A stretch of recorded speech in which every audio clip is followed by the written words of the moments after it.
Entrepreneur बनना चाहते हैं, बिजनेस शुरू किया, फेल हो गया। सोचा कि इतने सारे लोग बिजनेस कर रहे हैं तो फिर मेरा बिजनेस क्यों नहीं चल रहा। लेकिन अगर सब कुछ गलत है तो सही क्या है? क्योंकि मार्केट बहुत बड़ा है, लोग तो हैं, और अगर लोग हैं तो जरूरतें हैं, और अगर जरूरतें होंगी तो लोग खरीदेंगे, और अगर खरीदेंगे तो पैसा खर्च होगा, और अगर पैसा खर्च होगा तो कमाई भी तो होगी। तो हमने मकान और कपड़ा कवर कर दिया, अब बारी आई है रोटी की। तो चलिए आगे बढ़ते हैं। एंटरप्रेन्योर बनना चाहते हैं, बिजनेस शुरू किया, फेल हो गया, फिर से ट्राई किया, वो फिर से फेल हो गया। इन्वेस्टमेंट उठाई, पैसे वापस नहीं दे पाए। 3-4 बार कोशिश करने के बाद भी सक्सेस नहीं मिल रही। सोचा कि इतने सारे लोग बिजनेस कर रहे हैं तो फिर मेरा बिजनेस क्यों नहीं चल रहा, है ना? इसके काफी सारे कारण हो सकते हैं। हो सकता है आपका प्रोडक्ट या सर्विस ही गलत हो, या फिर हो सकता है उसकी टाइमिंग या प्राइसिंग गलत हो, या फिर यह भी हो सकता है कि पूरा का पूरा बिजनेस प्लान ही गलत हो। लेकिन अगर सब कुछ गलत है तो सही क्या है? ये जो सारे स्टार्टअप्स चल रहे हैं, यूनिकॉर्न कंपनीज बन जाते हैं, खैर वो तो बहुत बड़ी बात हो गई, लेकिन एक सक्सेसफुल बिजनेस भी शुरू नहीं हो पा रहा है, तो इसमें कहीं ना कहीं तो प्रॉब्लम है। अब इसी प्रॉब्लम को आइडेंटिफाई करते हैं इसी आज के वीडियो में, और शुरुआत करते हैं क्रक्स से। क्रक्स ये है कि सबसे ज्यादा प्रॉफिट मार्जिन वाले बिजनेसेस आखिर हैं तो फिर ये हैं कौन से। तो चलिए इसी नोट पे आगे बढ़ते हैं। आज के इस वीडियो में हम डिस्कस करेंगे टॉप 10 बिजनेसेस जिनमें सबसे ज्यादा प्रॉफिट मार्जिन आप कमा सकते हैं। नमस्कार दोस्तों, मेरा नाम है आदित्य और मैं हूं आपका होस्ट। और आज का हमारा सबसे पहला बिजनेस है डिजिटल मार्केटिंग एजेंसी, जिसके बारे में हम बात करना चाहेंगे। आज के टाइम एंड एज में जहां सोशल मीडिया इतना ज्यादा रेलेवेंट हो गया है, जरूरी हो गया है, डिजिटल मार्केटिंग एजेंसी अगर आप स्टार्ट करते हैं तो आप जानते हैं, अगर आपको सोशल मीडिया की इंफॉर्मेशन और नॉलेज अच्छी खासी है, और अगर आप शुरू में 3 या 4 पुख्ते क्लाइंट्स भी बना देते हैं तो आपके प्रॉफिट मार्जिन्स काफी ज्यादा हो सकते हैं। हर कोई अपने बिजनेस को, अपने ब्रांड को इंस्टाग्राम पर, लिंक्डइन पर, सोशल मीडिया हो गया, फेसबुक पर, हर जगह पर जहां पर भी पॉसिबल है वहां प्रमोट करना चाहते हैं। और यहीं पर आप पिक्चर में आ जाते हैं, क्योंकि इस बिजनेस में इन्वेस्टमेंट बहुत कम है। एक वन टाइम इन्वेस्टमेंट समझ लीजिए आपके सेटअप के लिए, लेकिन इसके बावजूद प्रॉफिट मार्जिन जो है वो बहुत ज्यादा है, और बढ़ते क्लाइंट्स के साथ ये प्रॉफिट मार्जिन भी नेचुरली बढ़ता जाता है। और अगर आप अपने क्लाइंट्स को रिटेन करने में सक्षम रहते हैं तो money saved is money earned. तो जितने आपके क्लाइंट्स रहेंगे और बढ़ेंगे उतना ज्यादा इनकम आपका बढ़ेगा। बिजनेस नंबर 2 जिसकी मैं बात करना चाहूंगा वो है रियल एस्टेट बिजनेस। अब रियल एस्टेट बिजनेस में क्यों इतना ज्यादा प्रॉफिट मार्जिन होता है? सोच के देखिए, ना आपने इन्वेस्टमेंट करनी है, ना कोई प्लॉट खरीदना है, ना फ्लैट खरीदना है, ना शॉप खरीदनी है। जो बेचने वाला है पैसा वो देगा, आप मिडिलमैन का काम करते हैं। अगर आप रियल एस्टेट प्रॉपर्टी के ब्रोकर बनते हैं तो आपको जानकारी चाहिए कि कौन सी प्रॉपर्टीज कहां कब सेल पर जा रही हैं, कौन सी लीज पर जा रही है। और इसी वजह से रियल एस्टेट मार्केट में प्रॉफिट मार्जिन आज बहुत ही ज्यादा हो गया है। लाखों में लोग कमाते हैं, क्योंकि ना कोई खर्चा होता है। ज्यादा से ज्यादा एक आप अपना ऑफिस सेटअप कर सकते हैं, अगर वो भी नहीं करना तो आप घर से भी ऑपरेट कर सकते हैं। लेकिन जहां पर अच्छे क्लाइंट्स मिल जाए और जहां अच्छी प्रॉपर्टी मिल जाए, आपका मोटा तगड़ा कमीशन बन जाता है। अब हम बात करेंगे बिजनेस नंबर 3 की। बहुत पुराना बिजनेस है, लेकिन आज भी हर कोई नहीं कर पाता। कौन सा है ये? Import and export business. दोस्तों, मुझको याद है मेरे बचपन में मेरा एक दोस्त हुआ करता था, वो काफी अमीर था। उसके डैड बहुत अच्छी महंगी चीजें उसके लिए लेके आते थे। हम यूजुअली ऐसे जैसे बच्चे बात करते बोलते थे, पूछते थे कि यार क्या करते हैं तुम्हारे डैड? वो बोलते थे इंपोर्ट एक्सपोर्ट बिजनेस। अब क्या है ये इंपोर्ट एक्सपोर्ट बिजनेस? बहुत सिंपल लॉजिक है। जो चीज आपके देश में मल्टीप्लिसिटी में प्रोड्यूस हो सकती है, जहां लेबर कम होता है, उन चीजों की जहां डिमांड ओवरसीज ज्यादा होती है, आप उन चीजों को एक्सपोर्ट कर सकते हैं। और वाइस वर्सा, बिल्कुल उल्टा फंडा है इंपोर्ट में। यहां इंडिया में फॉर एग्जांपल अगर हम इलेक्ट्रॉनिक्स की बात करें, फॉरेन गुड्स की बात करें, उनकी डिमांड बहुत ज्यादा है, जो यहां शायद उस क्वालिटी के, उस दर्जे के क्वालिटी के नहीं बन पाते हैं, तो उन चीजों को यहां इंपोर्ट किया जाता है। तो एज अ मिडिलमैन आप प्रोडक्ट्स को इंपोर्ट करते हैं और यहां मार्केट में बेच देते हैं, एंड लाइकवाइज यहां से उठा करके एक्सपोर्ट करके ओवरसीज मार्केट में बेच सकते हैं। तो यहां पर भी आपकी इन्वेस्टमेंट नहीं है, आपका ज्यादा एक्सपेंस या मेंटेनेंस या खर्चा भी नहीं है। आप लिटरली एक मिडिलमैन का काम कर रहे हैं, जहां आप कमीशन और प्रॉफिट मार्जिन ज्यादा कमा सकते हैं। अब आते हैं बिजनेस नंबर 4 पर, FMCG, fast moving consumer goods. अब क्या होता है FMCG में?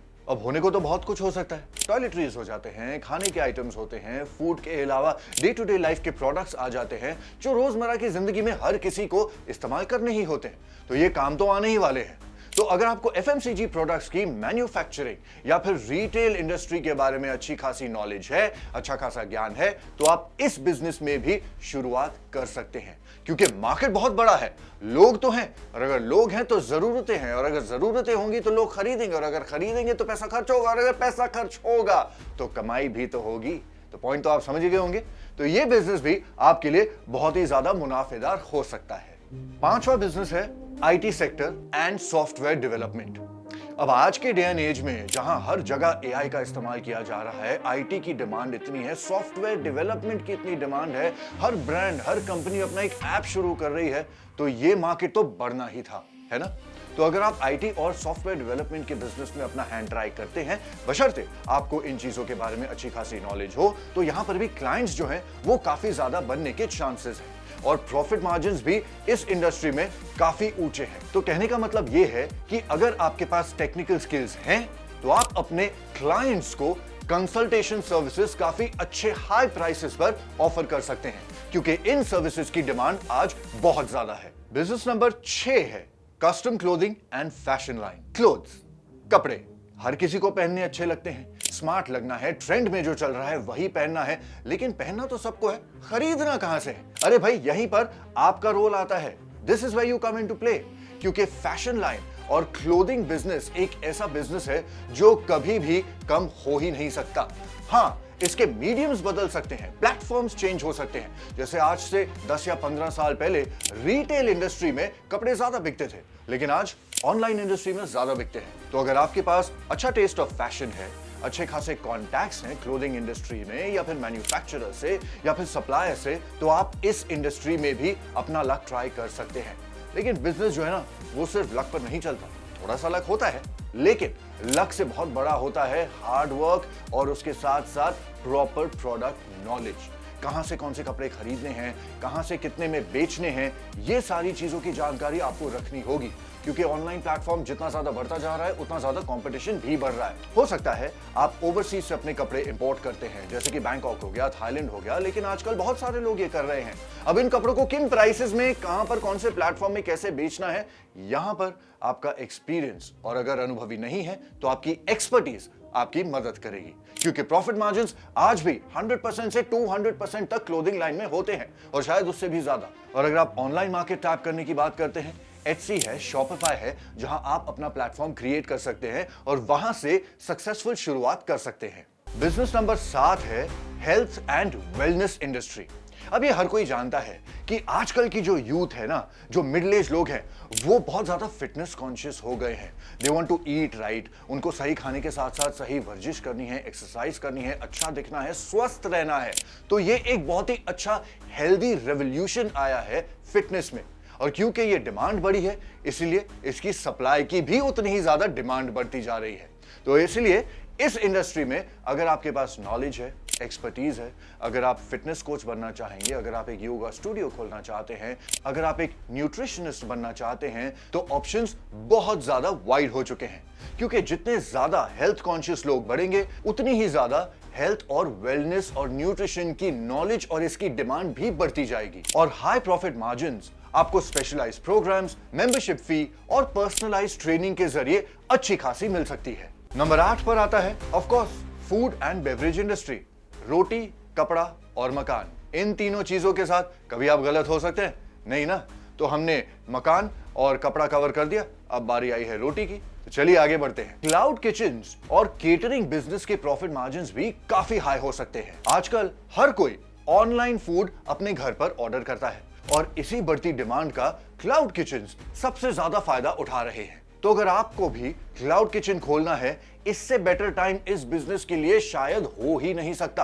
अगर आपको खाने में इंटरेस्ट है, आपको अच्छा खाना बनाना आता है, आपको एक केटरिंग बिजनेस चलाना आता है, होटल मैनेजमेंट की रखी है, लेकिन पता नहीं कि उसको इंप्लीमेंट कब और कहां और कैसे करें, यही सही समय है और यही सही प्लेटफॉर्म है, क्योंकि इस समय आप इस बिजनेस में, फूड बिजनेस में ढेर सारे प्रॉफिट मार्जिन्स कमा सकते हैं। नंबर 9 पर आता है education and online courses. Cost of education चाहे कम हो या ज्यादा, लेकिन एक बार एजुकेशन मिल जाए तो वो प्राइसलेस मानी जाती है।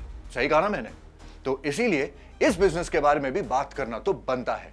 एजुकेशन और ऑनलाइन क्लासेस का बिजनेस भी आजकल बहुत ज्यादा फायदेमंद होता जा रहा है, क्योंकि अगर आपके पास एक्सपर्टीज है किसी भी सब्जेक्ट को लेकर के, हो सकता है स्कूल या कॉलेज लेवल की अगर हम बात करें, we are talking about languages जैसे अंग्रेजी हो गई, हिंदी हो गई, मैथ्स हो गया, साइंस हो गया, तो आप इन स्पेशलाइज्ड सब्जेक्ट्स को ट्यूटर कर सकते हैं, आप एक क्लासरूम सेटअप कर सकते हैं। लेकिन अगर आपको उतना इन्वेस्टमेंट नहीं करना है, यही सेम सर्विसेज ट्यूटरिंग की आप ऑनलाइन प्लेटफॉर्म्स पर भी प्रोवाइड कर सकते हैं, जहां आपकी आय यानी कि इनकम नंबर ऑफ स्टूडेंट्स के हिसाब से बढ़ती जाएगी। अच्छा, इसमें प्रॉफिट मार्जिन ज्यादा क्यों होता है? खुद ही सोच के देखिए। आपका इन्वेस्टमेंट क्या है? नील के बराबर है। आपको सिर्फ एक लैपटॉप चाहिए, एक अच्छा इंटरनेट कनेक्शन चाहिए, बाकी सारा काम तो आपका टीचिंग के दौरान होना है। तो वन टाइम इन्वेस्टमेंट है, लेकिन स्टूडेंट्स वो बार बार आते रहेंगे, बैच बाय बैच लगातार आते रहेंगे। तो you can do the math कि एक छोटी सी इन्वेस्टमेंट करके आपकी इनकम जो है रिकरिंग तरीके से कैसे और कितनी ज्यादा बढ़ती जा सकती है। और आखिर में मैं बात करना चाहूंगा बिजनेस नंबर 10 की, जो की है इवेंट प्लानिंग एंड मैनेजमेंट। अब इवेंट प्लानिंग और मैनेजमेंट ये कोई नया बिजनेस नहीं है, ये सालों से चला आ रहा है। आप भी जब छोटे थे, हमारे बचपन की अगर हम बात करें, सबको पता है कि पार्टी प्लानिंग और इवेंट मैनेजमेंट कितनी ज्यादा रैम्पेंट हो गई थी, यानी कि बढ़ गई थी। और आजकल की तारीख में, डे एंड एज में, हर कोई प्रेफर करता है कि अगर कोई कॉर्पोरेट इवेंट प्लान करना चाहता है या कोई पर्सनल पार्टी हो रही है या कोई वेडिंग फंक्शन हो रहा है, प्रोफेशनल्स को हायर किया जाता है। क्यों? क्योंकि ये कोई आसान काम नहीं है, लेकिन प्रोफेशनल्स जब ये काम करते हैं तो एक लेवल होता है, एक स्टैंडर्ड मेंटेन किया जाता है, जिसकी वजह से इनकी डिमांड बहुत बढ़ गई है। तो अगर आप कहीं से ही छोटी शुरुआत करना चाहते हैं, हो सकता है होम पार्टीज प्लान करके, या फिर अगर आपके कॉन्टैक्ट्स इस इंडस्ट्री में ज्यादा है, बड़े लोगों के साथ उठना बैठना है, तो लार्जर स्केल पे कॉन्सर्ट्स भी आप ऑर्गेनाइज कर सकते हैं, बशर्ते ऑफ कोर्स उतना फाइनेंस आप डाल सके और उस तरह के कॉन्टैक्ट्स आपके पास हो। लेकिन अगर नहीं भी है तो शुरुआत कहीं से होती है, राइट? तो अगर आपके पास क्रिएटिव स्किल्स है, सोशल स्किल्स है, आप लोगों से बात करना पसंद करते हैं, आपको इस पूरी इवेंट मैनेजमेंट इंडस्ट्री में एक इनबॉर्न इंटरेस्ट है, तो ये इंडस्ट्री आपको कभी फेल नहीं करेगी, क्योंकि कॉर्पोरेट इवेंट्स तो होते रहेंगे, पार्टीज होती रहेंगी, सेलिब्रेशंस होते रहेंगे, मातम भी होते रहेंगे। एंड अनफॉर्चुनेटली, कहने को बुरा लगता है, लेकिन आजकल वो भी ऑर्गेनाइज होता है। तो आप कहने का पॉइंट तो समझ ही गए होंगे।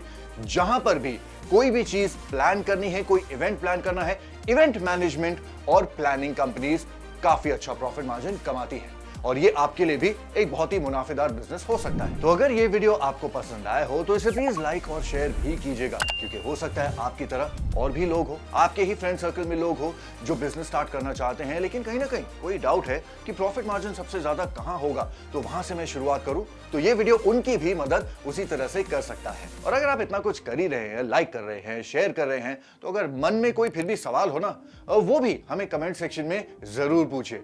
हम पूरी कोशिश करेंगे आपके सारे सवालों का जवाब हम जल्द से जल्द दे पाए। तो अब जाने से पहले उम्मीद करूंगा कि ये वीडियो देखने के बाद आपको कहीं ना कहीं थोड़ी सी और ज्यादा इंसाइट मिली होगी, जहां आप ज्यादा कॉन्फिडेंट फील करेंगे अपना स्टार्टअप शुरू करने के लिए। और एक बार फिर से हमेशा की तरह अगले वीडियो तक इस वीडियो को देखने के लिए बहुत बहुत धन्यवाद।